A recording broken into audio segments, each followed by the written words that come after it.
Alrighty guys, today we're going to talk about the distributive property. You might remember the distributive property from last year, but this is just a little bit of a reminder. I'm going to show you three different ways to do it. One is the grouping method, one is multiplication method, and one is the area method. Personally, I like the multiplication method or the area method best, particularly the area method because it'll help you with our next topic. So let's go ahead and get started. So to distribute something, if you're distributing, say you made cookies, and you're bringing cookies into the classroom and you're distributing cookies amongst all your classmates. That means that you're giving everybody a little bit of cookies, right? So for this problem, it's like saying that this 3 is getting distributed to this class.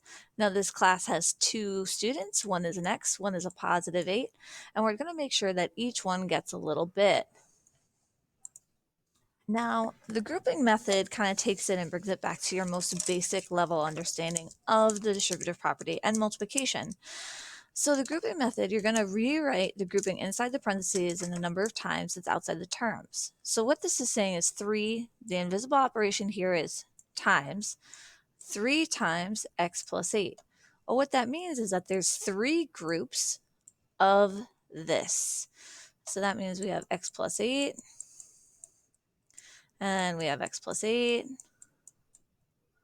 and we have x plus 8. Well, this kind of looks just like our t-chart of combining like terms, right? So we can totally do it the same way. We've got x and we've got constants. When we add down, we have x plus x plus x, which gives me a 3x. And when we do the 8s, we have 8 plus 8 plus 8, which gives us a positive 24. And then our final step after we combine like terms, as always, is to write our final answer of 3x plus 24. Now I'm going to show you all 3 methods using the same exact expression so you can see how each method indeed gives you the same answer.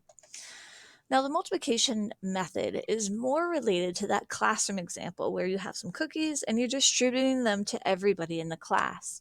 This still is saying 3 times everything inside, but that means that we want the x to get a little bit of the 3 and an 8 to get a little bit of the 3. So what we're going to do is we're going to actually separate it out. We're going to do our first distribution, which is 3 times x, and we'll write it entirely separately. 3 times x, and then when we give the 3 to the 8, that's going to be 3 times 8, so we have 3 times 8. Now notice the 8 is positive because there's a plus sign here, so we can even write it if you want, but you don't have to. Then you solve each one individually. So we have 3 times x gives us 3x, and 3 times a positive 8 gives us a 24. And just like in combining like terms, our final step is to write our final answer, 3x plus, because it's a positive 24, so 3x plus 24. Our third and final method is the area method. I think you'll find this one easy because it just takes you back to way back when you used to find the area of rectangles. And this will also be super useful for our next topic of factoring. So if we're going to follow the steps of the area method, we're going to create a 1 by 2 table. And the reason being is we're distributing one number to 2 terms. So we're going to go ahead and create our box. That was a terrible box. We're going to do that again. Now we are only distributing one number, which is a 3, so the 3 will go on the outside, but we have 2 terms. We have the x and we have the positive 8, which means we need to split this box up into 2 sections. If we had 3 terms, we would have to split it into 3. If we had 4 terms, we'd have to split it into 4. Each term will go on top of each section. So the first section will have a positive x, and the second section will have our positive 8. Again, you don't have to write the positive, but it helps, so go for it. So now we've created our table, we've placed our numbers, and now we need to simply multiply. 3 times x, and our answer is going to go inside the box, 3x. Then we have 3, because that's the length here, 3 times 8, which is 24. Then our final step is just write our answer outside the box, 3x plus, because it's positive, 24. Now notice you got the same answer for each method. So do you think it matters to us which method you use? Absolutely not. I'm going to encourage the area method just because it does help with understanding of our next unit. But if you don't want to, you don't have to. You can use any method you like. Alrighty, so now we're going to practice a little bit. And the 3 problems on the bottom of your paper are important because one addresses subtraction, which we haven't addressed it yet. This one addresses negatives when we're distributing a negative. And this one addresses when we have 2 variables. All right, let's get started. For this first one, we are distributing a 4 to each piece. And again, like I said, I prefer the area method. I actually really don't like the grouping method at all, but if it helps you, you can go for it. I'll show you the area method and the multiplication method.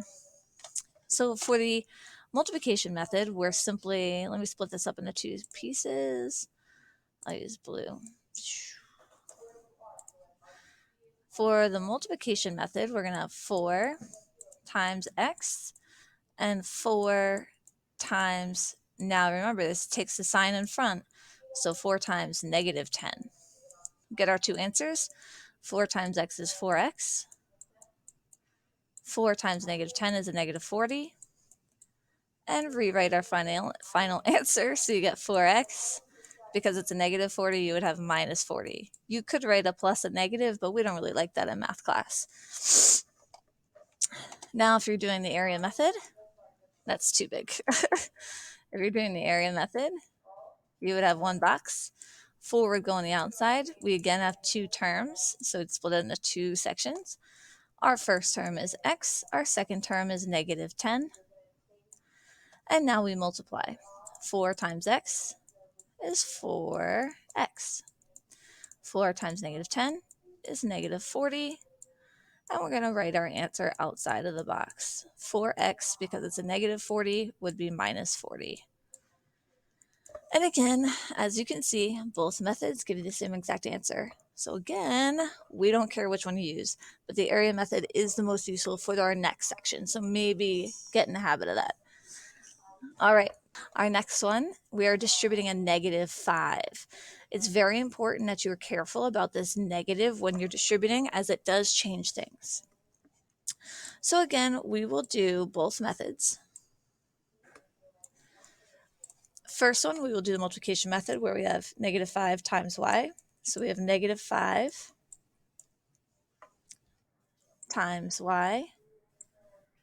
And then we have negative 5 times a negative 2. So negative 5 times negative 2.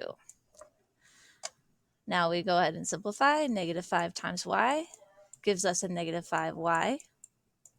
Negative 5 times negative 2, double negative gives us a positive 10. So therefore, when we write our final answer, we would have negative 5y plus 10. Now for the area method, we would make our box. Negative 5 on the outside. We again have 2 terms, y and negative 2, so split it into 2. Y is our first term, negative 2 is our second term, and we multiply. Negative 5 times y is negative 5y. Then this length, as you know, which is negative 5 times negative 2, gives us again a positive 10. Now we have our final answer when we write it outside of the box, negative 5y plus, because it's positive, 10.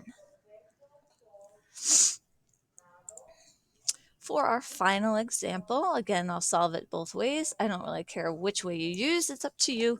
But again, I prefer the area method as it makes our next unit much easier to understand. Well, not unit, but topic.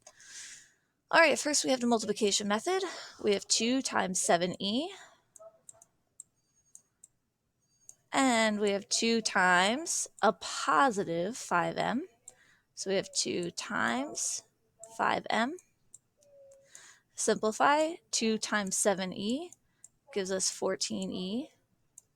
2 times 5m gives us 10m. And writing our final answer, we have 14e plus, because it's positive, 10m. Now for our area method, we're going to start out writing our box as we always do. 2 goes on the outside.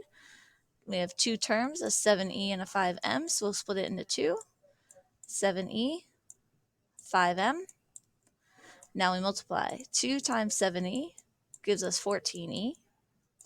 2 times 5m gives us a 10m. Writing our answers outside of the box, again, we get 14e plus, because it's positive, 10m.